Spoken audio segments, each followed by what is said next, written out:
You brought up a great point about internet and how you use different tools out there to communicate your message as a leader. Can you tell me a little bit how you are leveraging the social media, internet to lead your organization?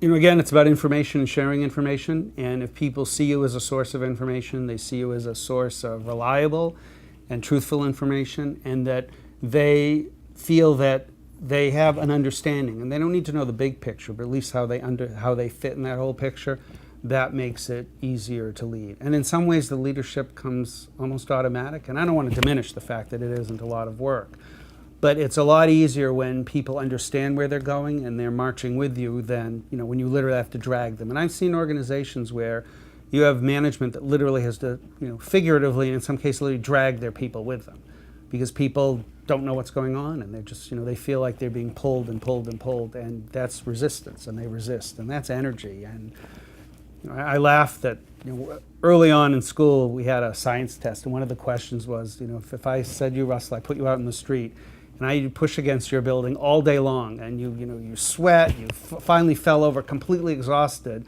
pushing on your building, but you didn't do anything, nothing moved. How much work did you do?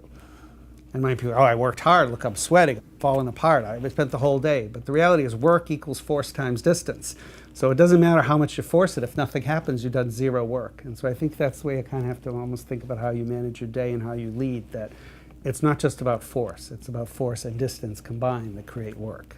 So what you're essentially saying, that as a leader we must communicate our mission, our purpose, and our values effectively to our team member in order to lead them effectively. Absolutely. One of my mentors, or one of the people I've always looked up to, was Admiral Grace Hopper.